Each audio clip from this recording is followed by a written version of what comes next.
જોગીડાનું રૂપ લઈ આવ્યો ભગવાન. હલો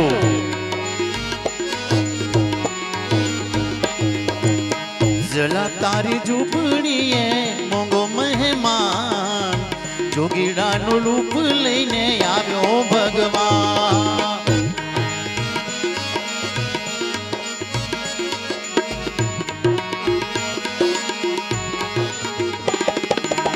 દાસીનો એ દાસ કહે પડ્યું તારું કામ, દાસીનો દાસ કહે પડ્યું તારું કામ. જોગીડાનું રૂપ લઈ આવ્યો ભગવાન, જોગીડાનું રૂપ લઈ આવ્યો ભગવાન. હરિ બોલ.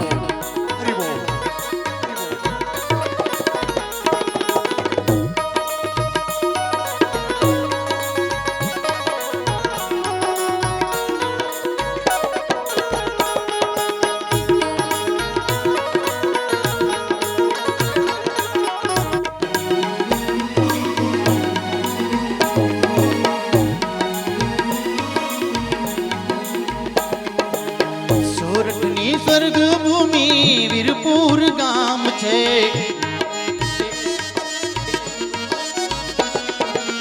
સોરઠની સ્વર્ગ ભૂમિ વીરપુર ગામ છે. વીરપુર ગામે બાપા જલા તારું નામ છે.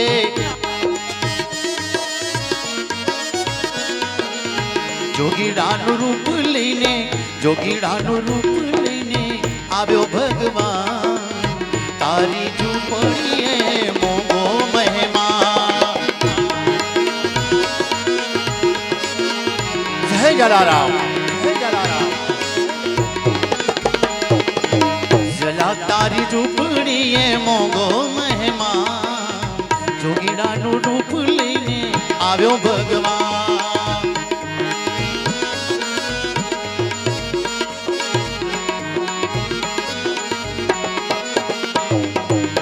માગ માગ જોગી તારા હૈયામાં સિયાસ છે,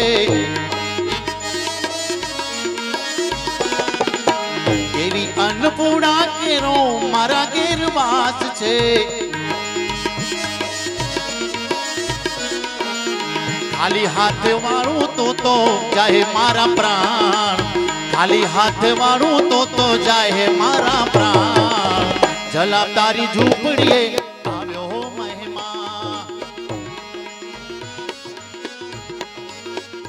હરિ બોલ. જરા તારી ઝૂંપડીએ મોંઘો મહેમાન જોગીડાનું રૂપ લઈ આવ્યો ભગવાન.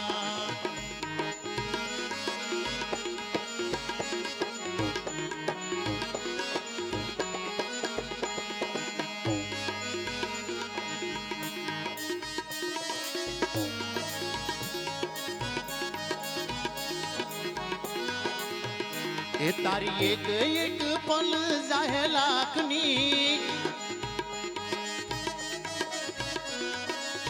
હે તું તો મારા રે જપી લે જલારામની. એ ખાલી આવ્યા ખાલી જશો, સાથે સુલાવ્યા લઈ જશો.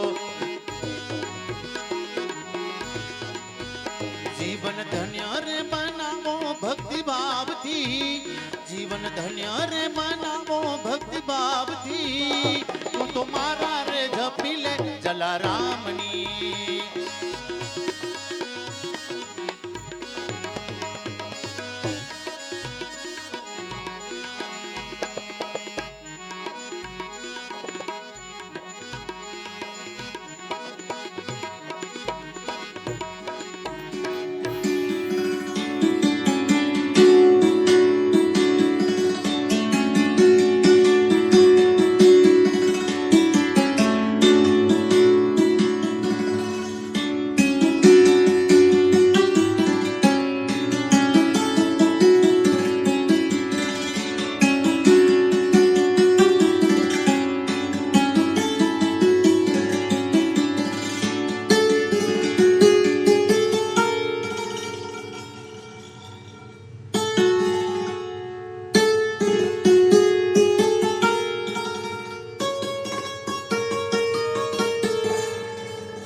कृष्णं नारायणं वन्दे कृष्णं वन्दे व्रजः प्रियां कृष्णं द्वैपायनो वन्दे कृष्णं वन्दे प्रथाश्रुतं सच्चिदानन्दरूपाय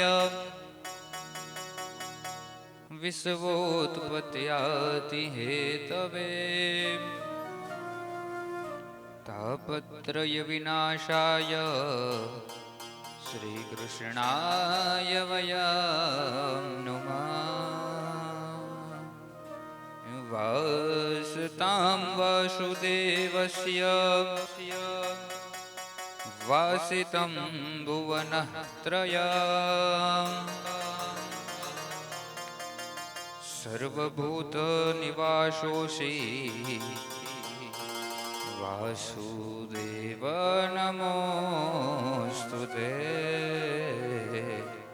वासुदेव नमोऽस्तुते। यं प्रव्रजन्तमनुपेतमपेतकृत्यं द्वैपायनो विरहकातरया जुहाव पुत्रेति तन्मयतया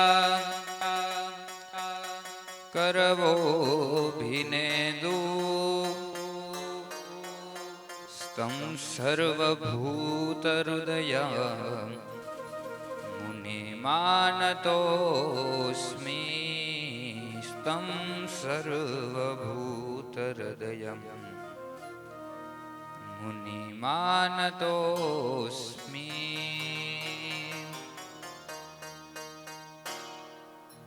ॐ कृष्णाय वासुदेवाय देवकीनन्दनाय च नन्दगोपकुमाराय गोविन्दाय नमो नमः। नमः पङ्कजनाभाय नमः पङ्कजमालिने नमः पङ्कजनेत्राय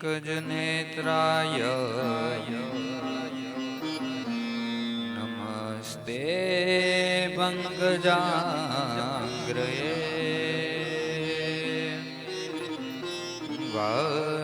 वागर्थाविव सम्पृक्तो वागर्थपतिपत्तये जगतः पितरो वन्दे पार्वती परमेश्वरो पार्वती परमेश्वरो। ॐ भूर्भुवस्वः गन्धम् अक्षतानि पुष्पमालिकायां व्यासानां चरणयोः समर्पयामि तथाश्च रामपरिवार रामदरबारायामः गन्धपुष्पधूपदीपनैवेद्यान्तर्गतः गन्धपुष्पैः न च सम्पूज्यः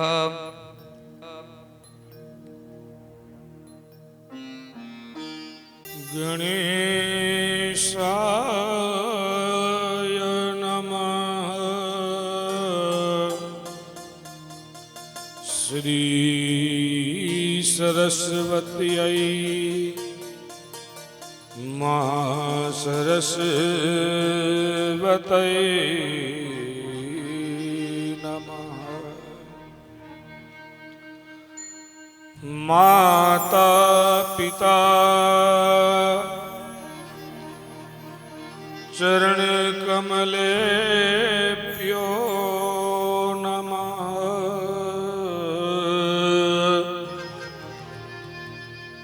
श्री गुरुपाद पंकजेभ्यो नमः। વસુદેવં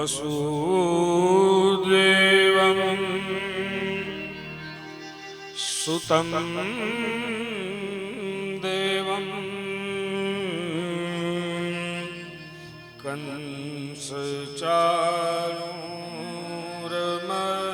કંસચાણૂરમર્દનમ દેવકી પરમાનંદ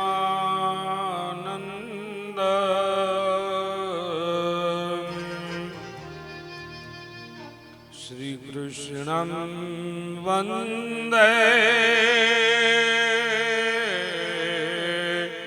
જગદ્ગુરુ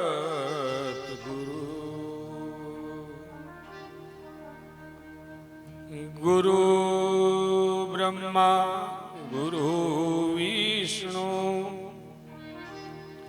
ગુરુદેવ મહેશ્વરા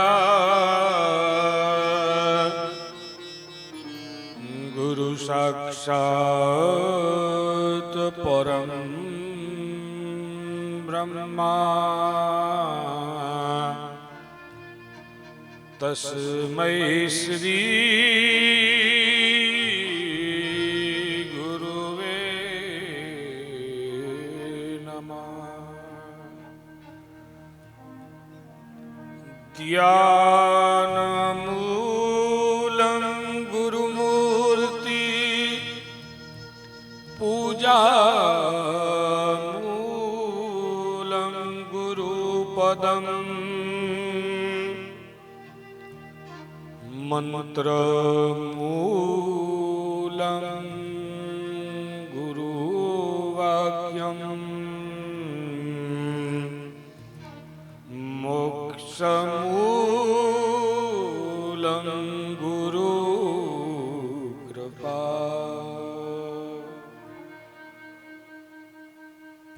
મુખં કરોતિ વાચાલં પંગું લંઘયતે ગિરં યત્કૃપાતમઃ વંદે પરમાનંદ શ્રીમાધવં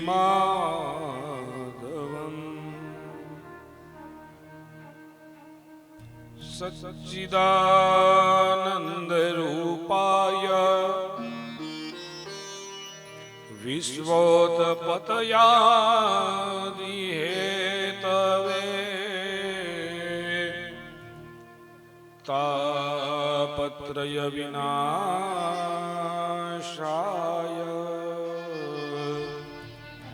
શ્રી કૃષ્ણાય વયં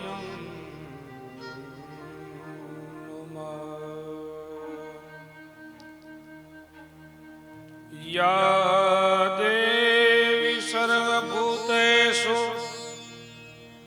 માતૃરૂપેણ સંસ્થિતા નમસ્તસ્યૈ નમસ્તસ્યૈ નમસ્તસ્યૈ નમો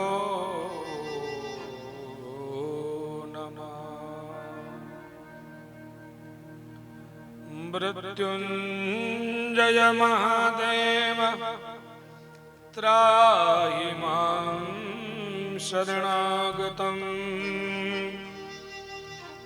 જન્મ મૃત્યુ જરા વ્યાધિ પીડિતં કર્મ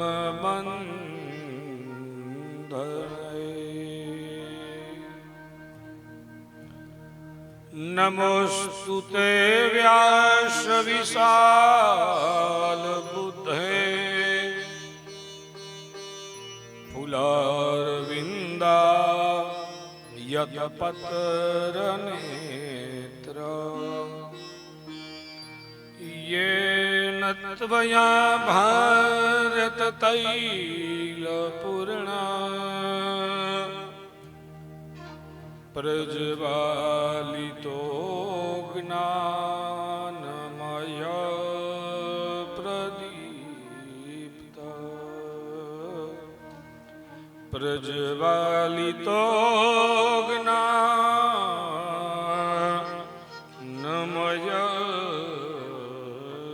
પ્રદીપ્ત આનંદમાનંદ કરમ પ્રસન્નમ નિજ બોધરૂપમ જ્ઞાન સ્વરૂપમ આનંદમાનંદ કરમ પ્રસન્નમ નિજ બોધરૂપમ જ્ઞાન સ્વરૂપમ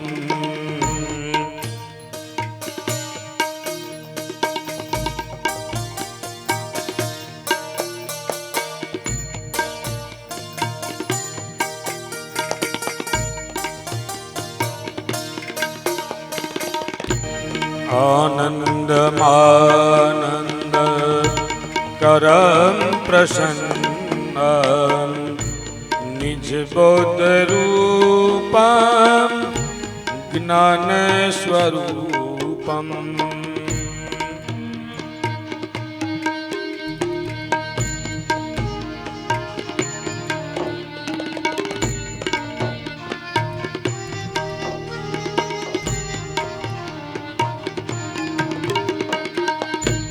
ઓમ મંગલમ ઓમકાર મંગલમ ગુરુ મંગલમ ગુરુપાદ મંગલમ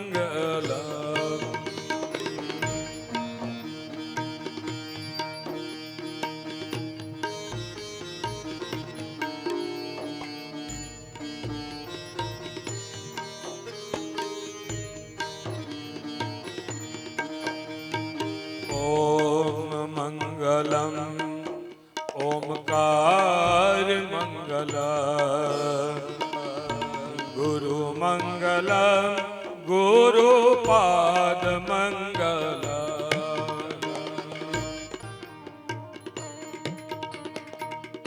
જલારામ મંગલમ જલા નામ મંગલમ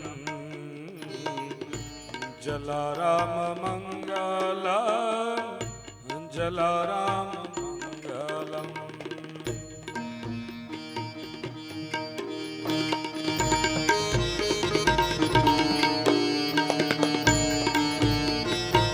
ઓમ મંગલમ ઓમકાર મંગલમ ગુરુ મંગલમ ગુરુપાદ મંગલમ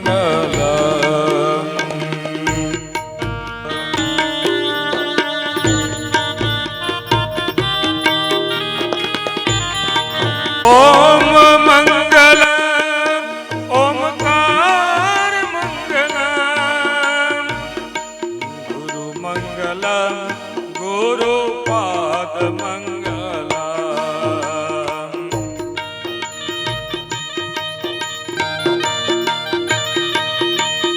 ઓમ મંગલમ ઓમકાર મંગલમ ગુરુ મંગલમ ગુરુપાદ મંગલમ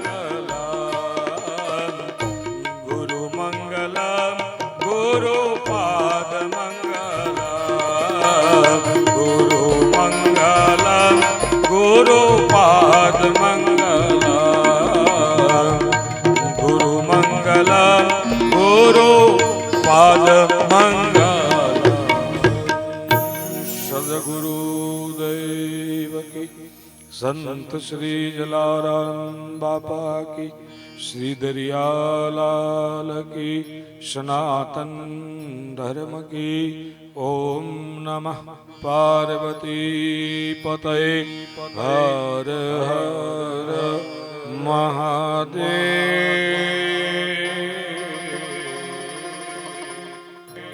ને વંદન કરી જલારામ જીવન ચરિત્ર કથામૃત નો બીજો સત્ર આપણે પ્રારંભ કરીએ. પ્રથમ દિવસની કથામાં બાપાના પૂર્વજન્મનો વૃતાંત આપણે શ્રવણ કર્યું.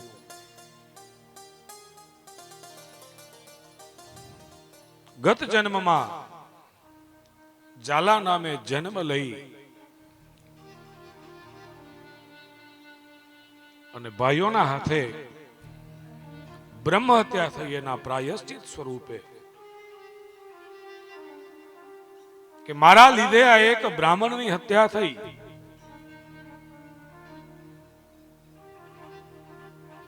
હવે મારે આ શરીરનો ત્યાગ કરી દેવો છે અને અધૂરા રહેલા કાર્યો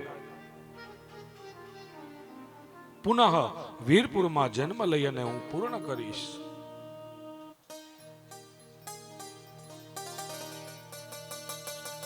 ગુરુ મહારાજના આદેશથી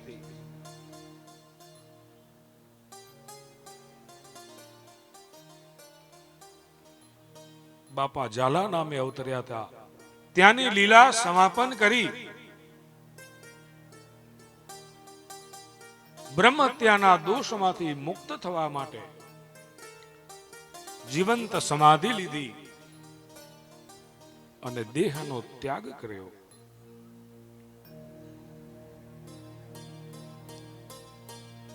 પુનઃ વીરપુરમાં એ જ ઝાલા જલારામ તરીકે અવતાર ધારણ કરે છે.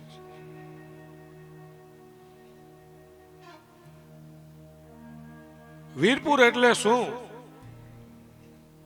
આપણે સવાલ પૂછીએ એટલે જવાબ મળે કે એક ગામનું નામ એટલે વીરપુર.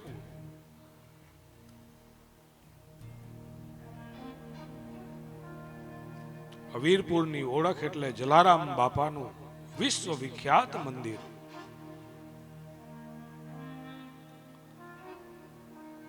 લોહાણા કુળમાં જન્મ લઈ અને સમગ્ર વિશ્વની અંદર આખાય જગતમાં નામના મેળવી એ ભક્તરાજ જલારામ બાપાનું વીરપુર.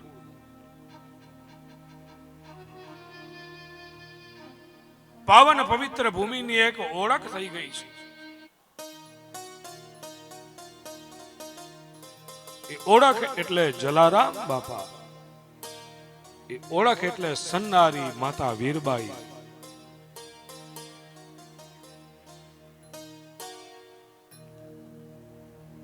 જલારામ બાપાનું વીરપુર કહેવાય છે એટલું જ એ વીરબાઈ માનું નહીં કહેવાતું. વીરપુરનું નામ આવે એટલે જલારામ બાપા આપણી નજરની સામે તરી આવે.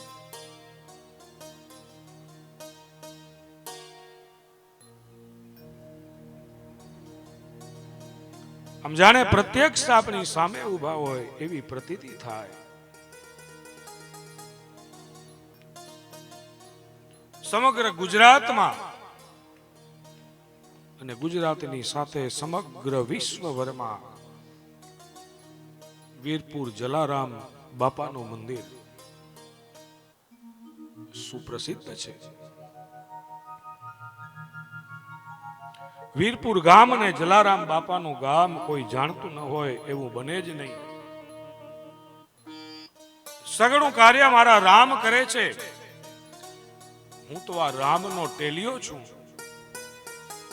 કહેનાર માણસ જલારામ બાપાને જો ઓળખતો ન હોય તો એક કમનસીબ જ કહેવાય. આજથી પૂર્વે 250 વર્ષો પહેલા જાણે સોયના નાકમાંથી એક પ્રકાશ પુંજ નીકળ્યો અને આજે તો ભારતભર અને વિશ્વભરમાં એ પ્રસરી ગયો, છવાઈ ગયો છે. એ વીરપુરની ભૂમિને સત સત કોટી પ્રણામ કરીએ છીએ.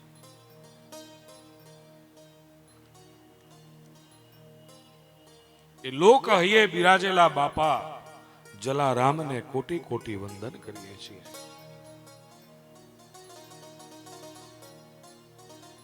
વીરબાઈ માં સાધુની સાથે પતિની મરજીથી ગયા, એ માતે શ્રીના ચરણોમાં વંદન કરીએ છીએ.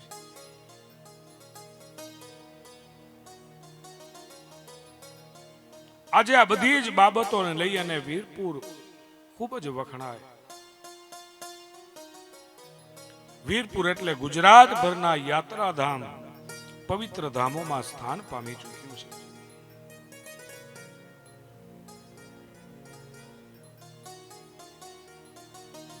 સૌરાષ્ટ્રની યાત્રા કરતા હોઈએ અને એ યાત્રાના રૂટમાં વીરપુર ના આવે એવું બને જ નહીં. આપણે જુનાગઢ જશું, સોમનાથ જશું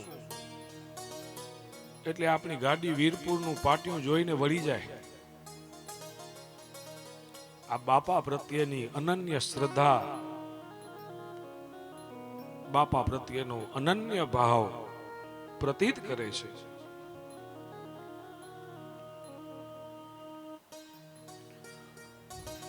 અને બાપા પ્રત્યે શ્રદ્ધા ધરાવનાર આરાધ્ય દેવના ચરણ કમળમાં વંદન કરીને ઊંડી શાંતિ મેળવે છે. દર્શન માત્રથી આવી શાંતિનો અનુભવ થતો હોય તો જલારામ બાપા મળી જાય તો કહેવું જ શું.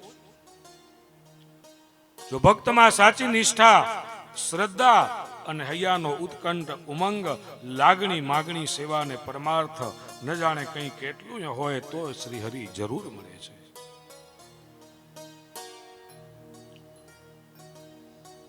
આવી વીરપુરની પવિત્ર ભૂમિ, સૌરાષ્ટ્ર નો પવિત્ર પ્રદેશ, સોરઠની ભૂમિ એ સંતોની ભૂમિ કહેવાય. એવા એ વીરપુર ગામની અંદર બાપા જલારામ તરીકે અવતાર ધારણ કરે છે.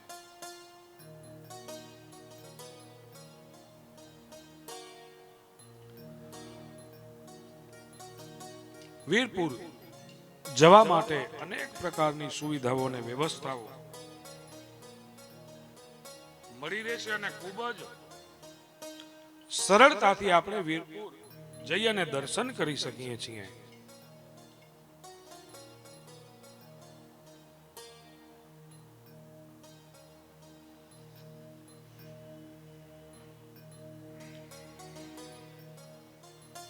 અન્ય મંદિરોની જેમ વીરપુરની વ્યવસ્થા નથી.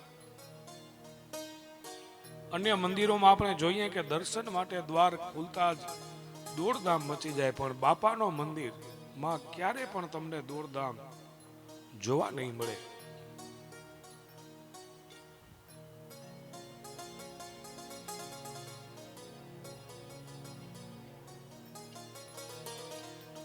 ત્યાં વ્યવસ્થાઓ પણ અલગ, બહેનો માટેની અલગ, ભાઈઓ માટેની અલગ.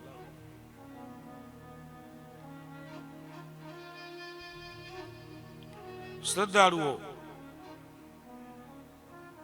ખૂબ જ નિરાંતે અને ભાવપૂર્વક બાપાના દર્શન કરી શકે.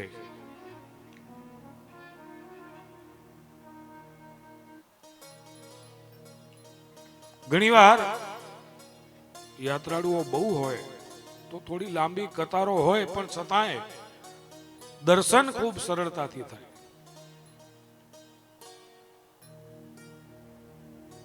અને વીરપુરની એક મોટી ખાસિયત આખું વિશ્વ જાણે છે. આખા વિશ્વનું એકમાત્ર મંદિર કે જ્યાં એક પણ રૂપિયો ચડાવવાની મનાઈ છે. આ મંદિરની મોટી ખાસિયત,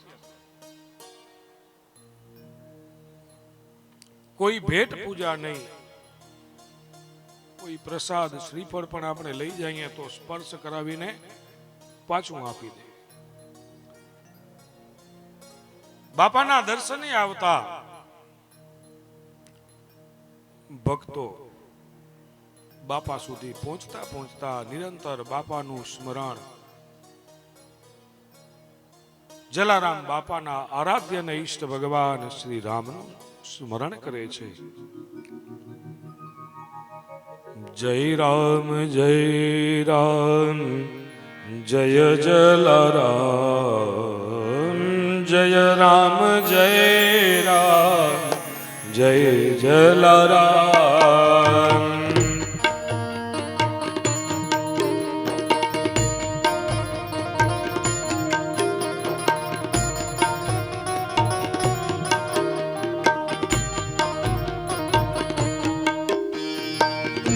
જય રામ જય રામ જય જલારામ જય રામ જય રામ જય જલારામ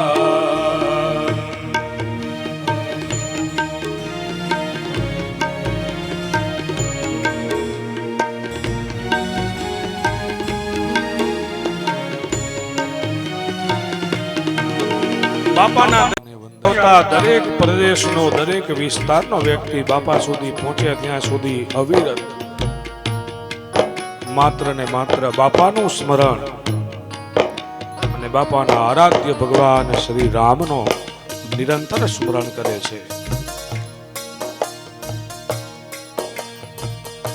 જય રામ જય રામ જય જલારામ જય રામ જય રામ જય જલારામ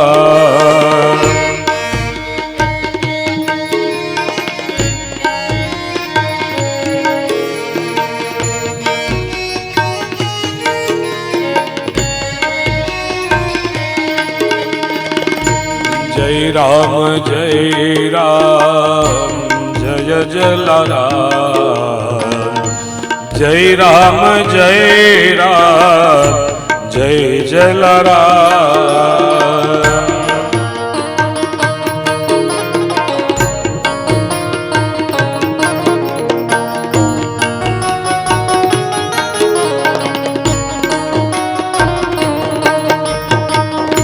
જય રામ જય રામ જય જલારામ જય રામ જય રામ જય જલારામ જય રામ જય રામ જય જલારામ જય રામ જય રામ જય જલારામ જય રામ જય રામ જય જલારામ નિરંતર ધૂન થાતી નિરંતર બાપાનું સ્મરણ થતું નિરંતર પ્રભુ શ્રી રામના ગુણગાન ગવાતા પ્રભુ શ્રી રામનું ભજન કરતા બાપાના ભક્તો બાપાના દર્શન કરે છે.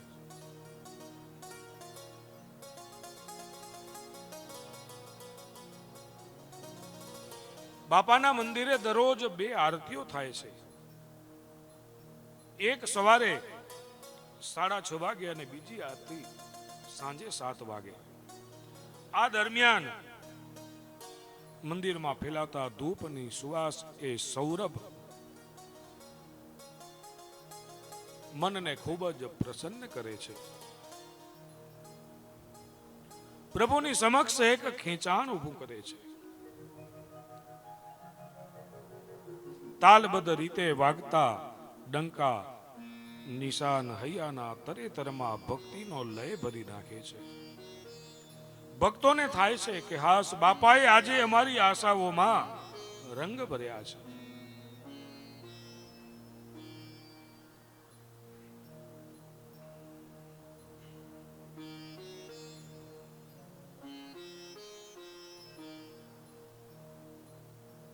અમોને રંગે ચંગે એના દર્શન માટે લાવ્યા. 10-11 વાગ્યાની વચ્ચે ભગવાનને મંદિરમાં થયેલ રસોઈનો થાળ ધરવામાં આવે છે. મંદિરમાં લગભગ સવારે 6:30 વાગ્યાથી ખુલી અને રાત્રે 9 વાગ્યા સુધી યાત્રાળુઓને દર્શન માટે ખુલ્લું રહે છે.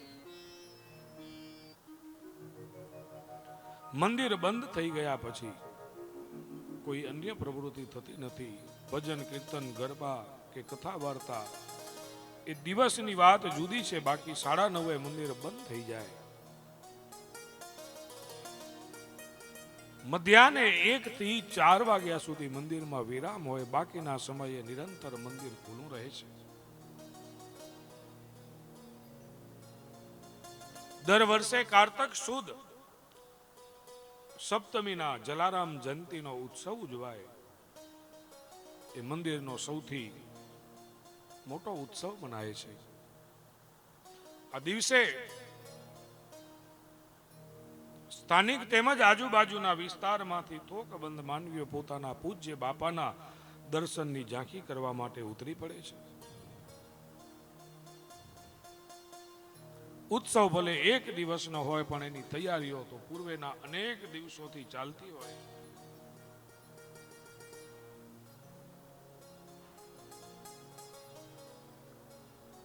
અને ભક્તો ઉત્સાહ અને ઉમંગ પૂર્વક ઉત્સવ માણવા દેશ વિદેશથી ત્યાં પધારે છે.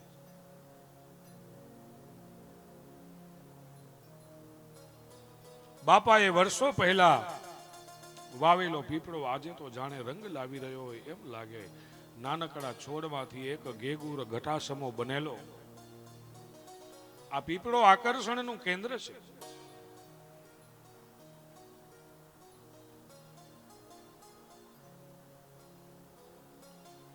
એ પીપળાનું પણ એટલું જ મહત્વ છે. અને પીપળો એ આપણે સૌ જાણીએ છીએ કે આપણા સનાતન પરંપરામાં ખૂબ જ પૂજનીય છે. ભગવદ્ ગીતામાં ભગવાને પણ કહ્યું છે, વૃક્ષાણામ અશ્વત્થોહમ, વૃક્ષોમાં હું પીપળો છું.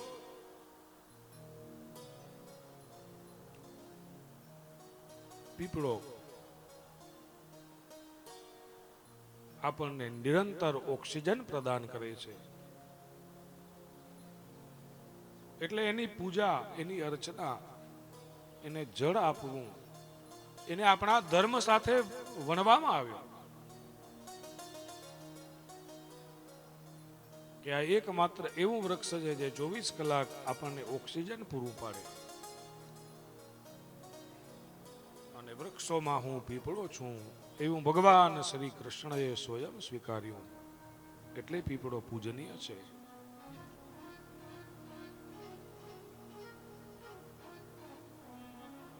આપણું ધર્મ અનેક રીતે વિજ્ઞાન સાથે જોડાયેલું છે.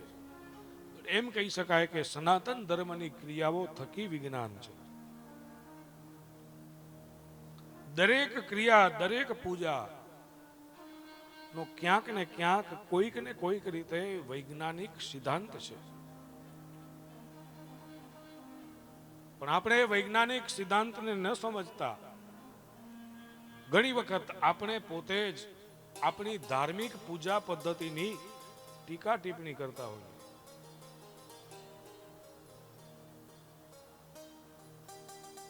પૂજાની દરેક ક્રિયાનું એટલું મહત્વ છે કે એ કોઈને કોઈ રીતે વૈજ્ઞાનિક સિદ્ધાંત છે ને એનામાંથી ઉદ્ભવે છે. પૂજામાં આપણે બેઠા એટલે સૌથી પહેલા ભૂદેવ આપણને તિલક કરે એટલે આપણું આજ્ઞા ચક્ર એક્ટિવ થાય. કપાળની મધ્યમાં તિલક કરે એટલે આપણું આજ્ઞા ચક્ર એક્ટિવ થાય અને ધ્યાન અન્યત્ર ન ભટકે. હાથમાં આપણને કંકણ બાંધવામાં આવે, નાડાછડીનો દોરો. તો આજે આપણને શરીરમાં કોઈ પણ રોગ ઉદ્ભવ્યો અને વૈદ્ય પાસે ગયા એટલે વૈદ્ય નાડી જોઈને એનું નિદાન કરે. વાત, પિત્ત અને કફ આ ત્રણ નાડીમાંથી કઈ નાડીનો રોગ થયો છે એ એક સારો વૈદ્ય જ બતાવી શકે. કંકણ બાંધવાથી એ વાત, પિત્ત અને કફ અને એમાંથી ઉદ્ભવતો પ્રકોપ છે એ દોરાના બંધનથી એના ઉપર પ્રેશર આવે એટલે પૂજાની અંદર આપણને કોઈ પણ પ્રકારનો વિક્ષેપ થાય નહીં. એ નાડીમાંથી ઉદ્ભવતા જે રોગો છે એ શાંત રહે.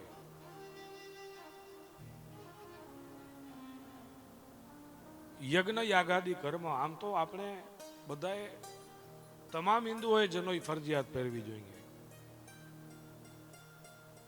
કારણ કે યજ્ઞોપવિત સંસ્કાર એ આપણા 16 સંસ્કારોમાંનું એક સંસ્કાર છે. યજ્ઞોપવિતને બ્રહ્મસૂત્ર કહેવામાં આવ્યું. બ્રહ્માજી દ્વારા નિર્મિત થઈ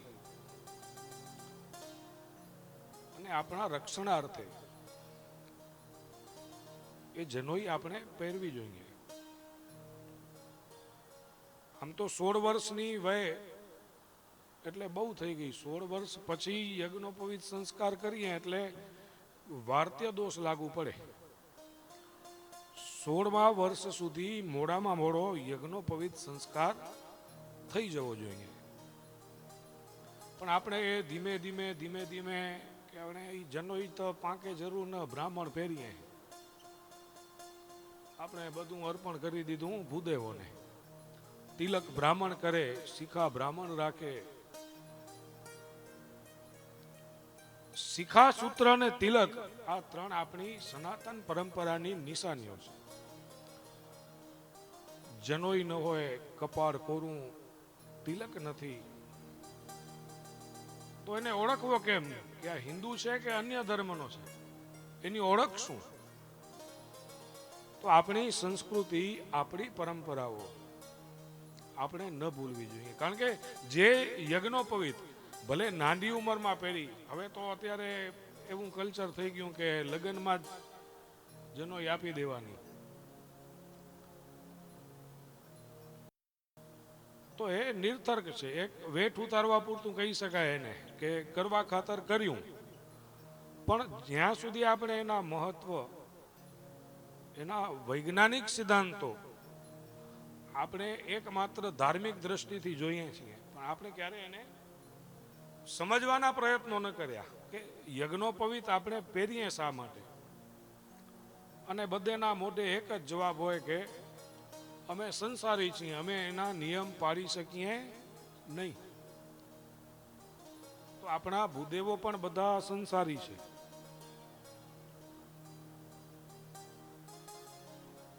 યજ્ઞોપવિતના કોઈ એવા કઠોર નિયમો નથી કે જે આપણે ન પાડી શકીએ.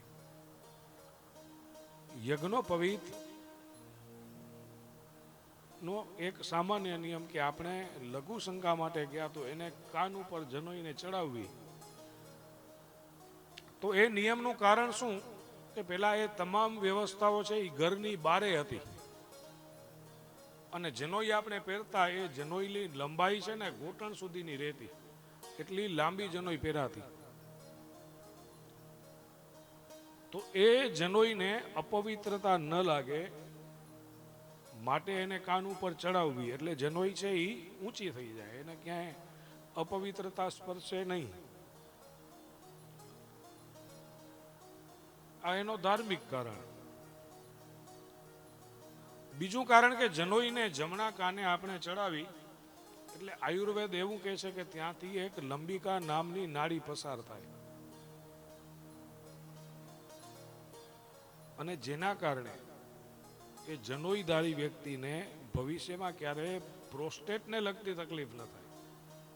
આ એનો વૈજ્ઞાનિક સિદ્ધાંત. પણ આપણે એક જ વાતને પકડી લીધી કે અમે આ કાન ઉપર ચડાવવાનું ભૂલી જઈએ, અમારાથી નિયમ પડાય નહીં.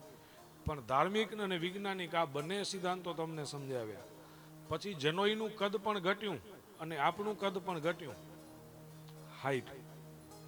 તો હવે જનોઈ પણ પેલાની જેમ એટલી લાંબી કોઈ પહેરતા નથી. અને જે વ્યવસ્થાઓ બારે હતી અને જેના કારણે અપવિત્રતા લાગે એ પણ વિષય ક્યાંય હવે આપણે નડતર રૂપ નથી. બાકી જનોઈને 24 કલાક પહેરી રાખવાની હોય, એ જનોઈ ક્યારે પણ ઉતારવાની થતી. કારણ કે જ્યારે યજ્ઞોપવિત સંસ્કાર થાય ત્યારે એ જનોઈ ના 9 તંતુ હોય.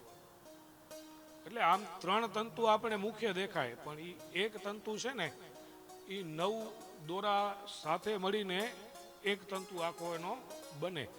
અને દરેકની અંદર એના દેવતાઓનું આવાહન પૂજન કરી અને જનોઈની જે ગ્રંથિ હોય એનામાં બ્રહ્મા, વિષ્ણુ અને મહેશનું આવાહન થાય. ઋગ્વેદ, યજુર્વેદ, સામવેદ આ ત્રણેયનું એ એક એક તાંતણાની અંદર આહવાન થાય.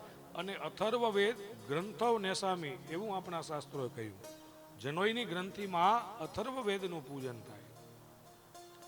સૂર્યનારાયણને જનોઈ આપણે બતાવી, વિધિ વિધાન પૂર્વક એના સંસ્કાર પૂર્વક આપણે ધારણ કરી, દેવોના આવાહનથી અને પ્રતિષ્ઠિત થયેલી. અને બીજા દિવસે જનોઈ પછી ક્યાંક બાથરૂમની ખીલીએ ટીંગાતી હોય. જનોઈ ખાલી ખભા ઉપરથી પણ જો ઉતરી ગઈ ને તો 1000 ગાયત્રી મંત્રના જાપ કરીને પ્રાયશ્ચિત કરવું પડે. જો ખભા ઉપરથી પણ નીકળી જાય તો હવે આપણે એને ઉતારીને મૂકી દઈએ તો એના દોષ આપણને કેટલા લાગે. એટલે જનોઈ ચારેય વર્ણના લોકોએ પહેરવી જોઈએ. કોઈ એક વર્ણ માટે જનોઈ નથી, પણ તમામે તમામ હિન્દુઓએ જનોઈ ધારણ કરવી જોઈએ. કારણ કે જનોઈ આપણે ધાર્મિક કારણો એના ઘણા બધા છે, એની સાથે તમને વૈજ્ઞાનિક કારણ પણ બતાવ્યું. જનોઈ ધારણ કર્યા પછી જ આપણે વેદ વિદ્યાનો અભ્યાસ કરી શકીએ. જનોઈ વગર તમે ઓમનો પણ ઉચ્ચાર નથી કરી શકતા. કદાચ બ્રાહ્મણના ઘરે જન્મેલો દીકરો પણ જો જનોઈ જ્યાં સુધી નથી પહેરતો તો એ કર્મકાંડની અંદર, ધાર્મિક પૂજાની અંદર કે બ્રહ્મ ભોજન માટે એ પણ વેલિડ નથી.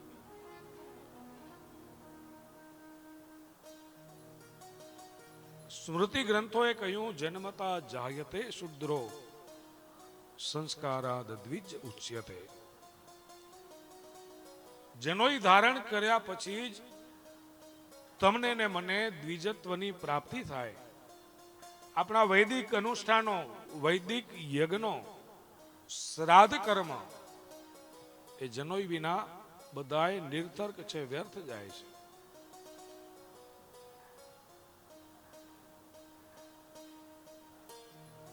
માટે આપણે જનોઈ અવશ્ય પહેરવી જોઈએ. એ મને વૃક્ષોનું પણ મહિમા વર્ણવ્યો. દરેક વૃક્ષ ઔષધીય ગુણ ધરાવે છે. ઋષિ મુનિઓએ એવી વ્યવસ્થા ગોઠવી, કારણ કે નહીતર એ વૃક્ષની માવજત ન થાય, માટે એવી વ્યવસ્થા ગોઠવી. એને ધર્મ સાથે વણી લીધો કે પીપળાની પૂજા કરવી જોઈએ, તુલસીની પૂજા કરવી જોઈએ, બીલીપત્રની પૂજા કરવી જોઈએ. આવા અનેક વૃક્ષો, અનેક ઔષધિઓ ઈશ્વર આપણને પ્રદાન કરે છે. અને એને ધર્મ સાથે જોડી અને એને પૂજનીય બનાવી કે જેથી આપણે એની માવજત કરી શકીએ. પણ આપણે ક્યાંક ને ક્યાંક કોઈને કોઈ રીતે આપણી સંસ્કૃતિથી વિપરીત જઈ અને આપણી સંસ્કૃતિ, આપણી પરંપરાનો અનાદર જાણતા કે અજાણતા આપણે જ કરી રહ્યા છીએ. જેવું આપણે કરશું એવું જ આપણી આવનારી પેઢી કરશે. એટલે આપણા સંતાનોને આપણી સંસ્કૃતિના, આપણા સંસ્કારોનું સિંચન કરવું એ મારીને તમારી બધાની ફરજ છે.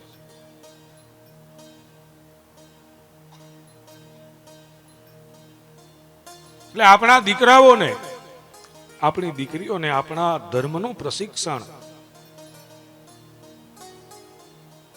હિન્દુ સંસ્કૃતિની પરંપરાઓ, આપણી પૂજા પદ્ધતિ,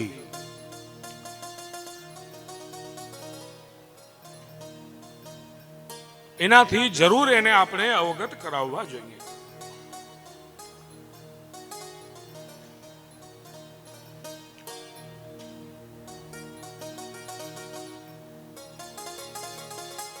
જાણતા કે અજાણતા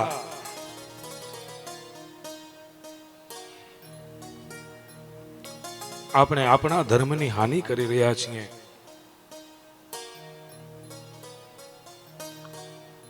તો આવા પાપના ભાગીદાર આપણે ન બનીએ.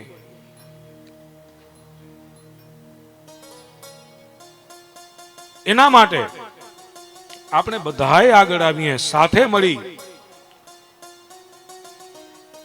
અને જે આપણી ભારતીય પરંપરા છે, ભારતીય સંસ્કારો છે, આપણા હિન્દુ સંસ્કારો છે, પુનઃ આપણે એ સંસ્કારોનું સિંચન કરી અને જે આ ઋષિ મુનિઓનું ભારત કહેવાય,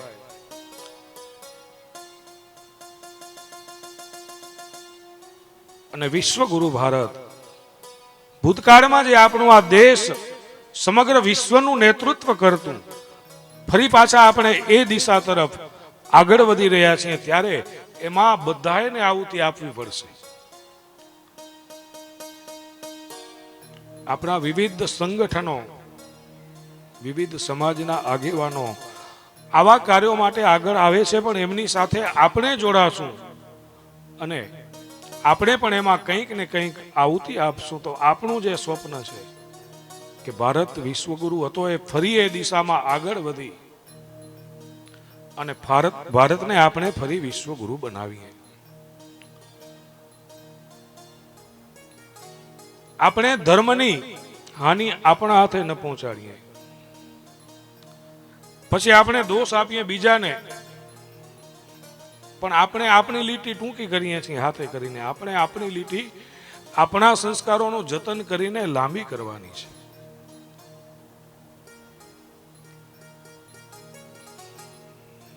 આપણી વચ્ચે આપણા માંડવીના જ વિદ્વાન એવા અનિરુદ્ધભાઈ દવે માંડવી વિધાનસભા ધારાસભ્યની સાથે હાલમાં જ એક નવી જવાબદારી એમને મળી અને સમગ્ર માંડવી પંથકને એમણે ગૌરવ અપાવ્યું.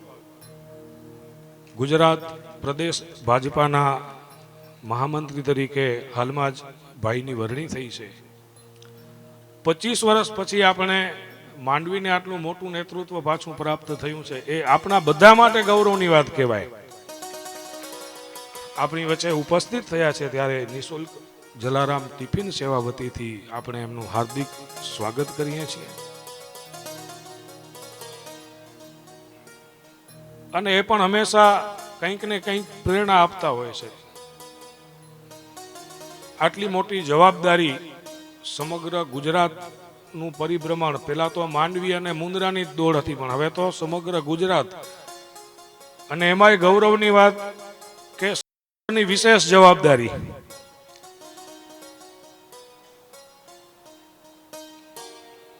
આટલી દોડાદોડી, આટલી મોટી જવાબદારી છતાં પણ એમનું બ્રહ્મત્વ મોટા ભાગે આવા ધાર્મિક કાર્યક્રમોમાં કે સમાજના કાર્યક્રમોમાં જોશો તો એ મૂળ પહેરવેશમાં દેખાશે, પરંપરાગત જે બ્રાહ્મણોનો પહેરવાશ છે. એટલે આપણે ધીમે ધીમે શું છે કે બધું, અને એ તિલક મહારાજ કહીએ, ચોટી મહારાજ રખે, જનોઈ મહારાજ પહેરીએ. જો લોહાણા કુળનો પણ આપણે જોઈએ તો અગાઉનો પહેરવાશ, ધોતીઓને જબો મેં જોયેલા છે વડીલોને એવા, પણ ધીમે ધીમે આપણે એ બધું વિસરતા જઈએ છીએ. ત્યારે કારણ કે બ્રાહ્મણ તરીકે ટકોર કરવી એ અમારો જન્મસિદ્ધ હક છે અને અમે કહી શકીએ ને. તેમાં પણ લોહાણા સમાજના ગોર તરીકે તો વજનથી કહી શકીએ, અને કદાચ 2 કડવા વેણ પણ કહી શકીએ અને વઢી પણ શકીએ. એટલો હક અમને પ્રભુ શ્રી રામે આપ્યો છે.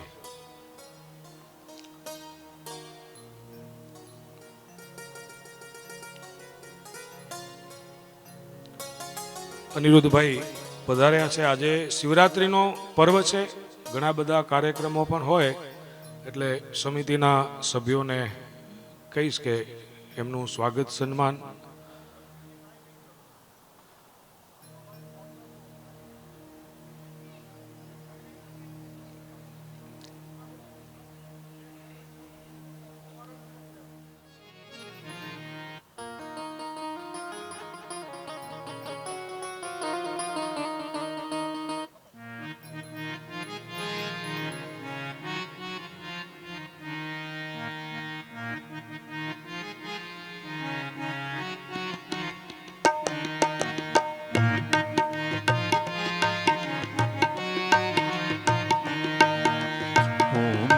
શિવાય, હરિ ઓમ નમઃ શિવાય.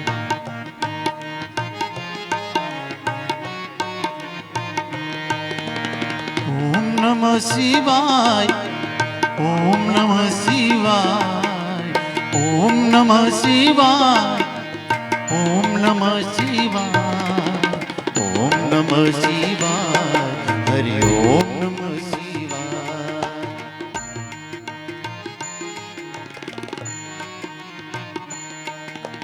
ઓમ નમઃ શિવાય, હરિ ઓમ નમઃ શિવાય.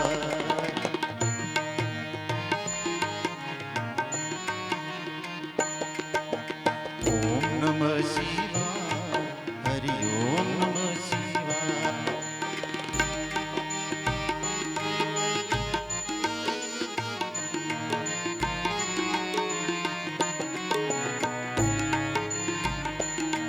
હરે રામ રામ રામ સીતા રામ રામ રામ.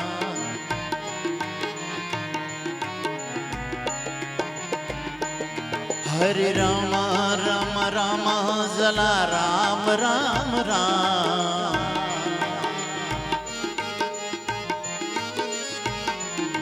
હરે રામ રામ રામ જલા રામ રામ રામ.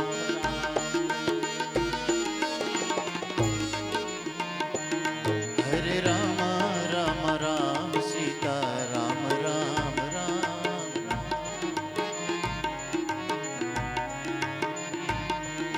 હરે રામ રામ રામ સીતા રામ રામ રામ.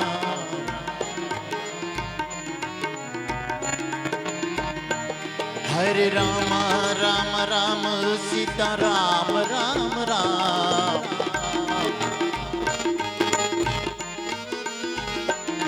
હરે રામ રામ રામ સીતા રામ રામ રામ.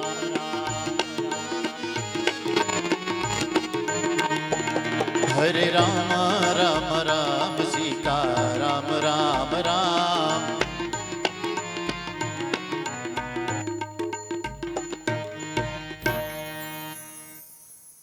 સિયાવર રામચંદ્ર ભગવાન કી, સંત શ્રી જલારામ બાપા કી. એ બાપાના હાથે વાવેલો ઘટાદાર ગેગુર વૃક્ષ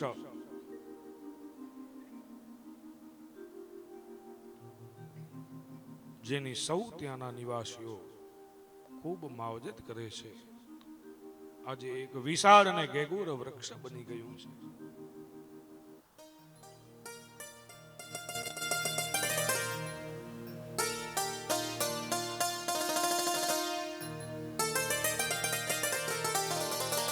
મંદિરમાં દર્શનાર્થીઓ દર્શન માટે પધારે છે.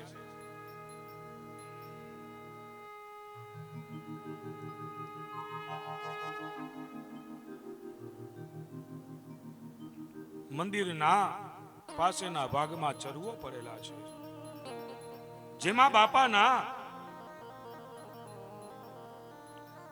વખતમાં ગંગા જમના અહીં પાણી ભરવા માટે આવ્યા હતા. આ ચરવો સ્પષ્ટ રીતે મંદિરમાંથી જોઈ શકાય.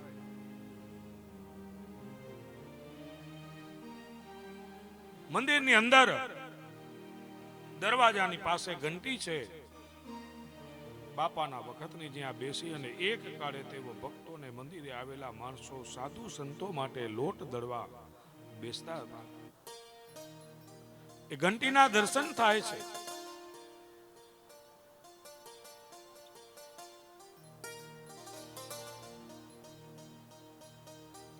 મંદિરમાં જલારામ બાપાની મૂર્તિ ઉપરાંત રામ લક્ષ્મણ અને સીતાજીની પણ મૂર્તિઓ છે.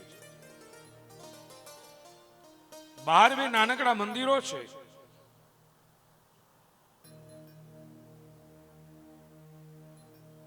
જે એક સમયે ભગવાન જલારામ બાપાની નિષ્ઠાની કસોટી કરવા આવ્યા ત્યારે એમને અર્થાત વીરબાઈ માને જંગલમાં એક સાધુએ પ્રભુએ રાખવા આપ્યા.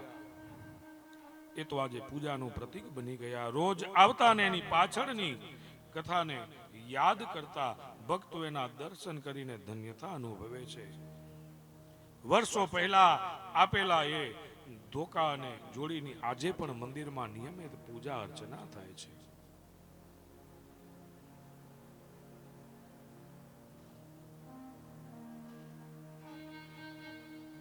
સાધુએ પોતાના વૃદ્ધાપણાના કારણે સેવા માટે વીરબાઈ માની માગણી કરતા જલારામ બાપાએ ન બની શકે એવો ત્યાગ કરી જાણે એક ઉત્તમ અને અનોખું ઉદાહરણ પૂરું પાડ્યું હોય. જલારામ બાપાની નિષ્ઠાની કસોટી આકરી હતી, જેમાં બે પતિ પત્ની સાંગો પાંગ ખરા ઉતર્યા.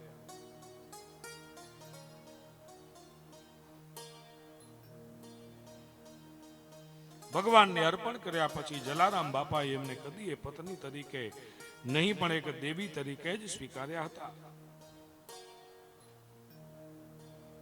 અને એ પછી વીરબાઈએ એમનું પાછળનું જીવન પોતાના માતા પિતાને ત્યાં પસાર કર્યું.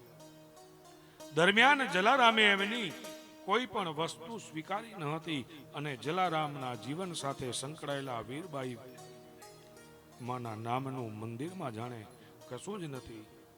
અહીં એમનો મંદિર સુદાંત નથી, માત્ર અંગ તુંક યાત્રાળુઓને એમનું નામ સ્મરણ જ કરવાનું રહે છે.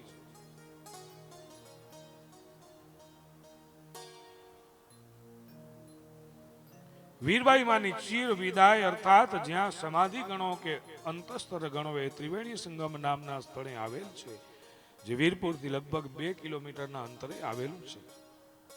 આ પવિત્ર સ્થળે જવા માટે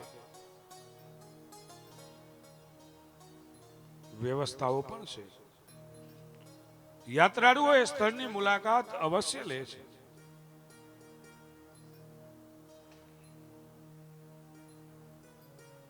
આજે જ્યારે દિન પ્રતિદિન આ મંદિરનો મહિમા અને જલારામ બાપાની કીર્તિ કાર્ય પરચાઓ વધ્યા છે, બાપા અનેકોને ફળ્યા છે, ત્યારે અહીં આવનાર ભક્તોનું પ્રમાણ ખૂબ છે. અહીં આવનાર શ્રદ્ધાળુઓમાં કોઈ ભેદભાવ નથી.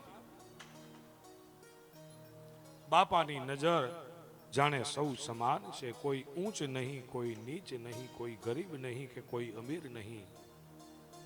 સૌ કોઈ સરખા, સૌ સમાન, બધાની નજરમાં. અને બાપાના ધામમાં અહીં આવનાર ભક્તોમાં વળી કોઈએ તો માનતા માની હોય અને પૂર્ણ થઈ ગઈ હોય તો એને પૂરી કરવા પણ આવે. બાપાના દર્શન કરતા પહેલા પ્રસાદ, શ્રીફળ એ બધું લઈ અને બાપાને અર્પણ કરે. બાપાનું મંદિર એટલે કોઈ પણ જાતનું ભેદભાવ નહીં. બાપાના જીવનમાંથી એ પણ આપણે પ્રેરણા લેવી જોઈએ કે આપણે હિન્દુ બધાએ સમરસ હિન્દુ સમાજ એક સમાન છીએ. કોઈ જાતિના ભેદ નથી, કોઈ વર્ણના ભેદ નથી. અને આ ભેદ આપણા શાસ્ત્રોએ પણ નથી કર્યા.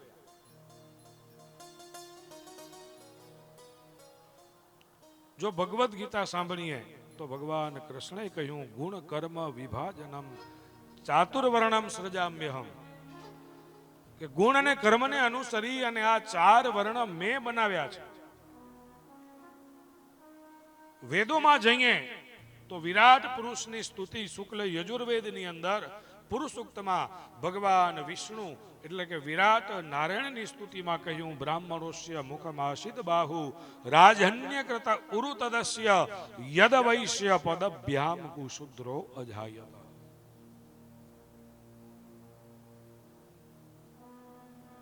આ 4 વર્ણ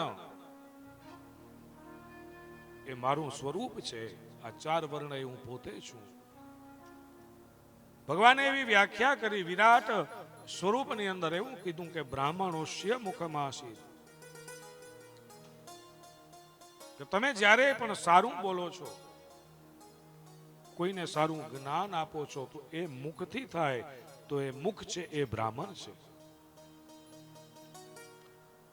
કોઈના રક્ષણ માટે આપણે હાથનો ઉપયોગ કરીએ તો આ બાહુ છે, ભગવાનના બાહુ એક ક્ષત્રિય છે. કોઈના ભરણ પોષણ માટે, કોઈના પાલન પોષણ માટે, કોઈના પેટનો ખાડો પૂરવા માટે આપણે જે પ્રવૃત્તિ કરીએ તો આપણે વૈશ્ય એટલે ઉરુતદસ્ય, કે મારું ઉદર એ વૈશ્ય છે.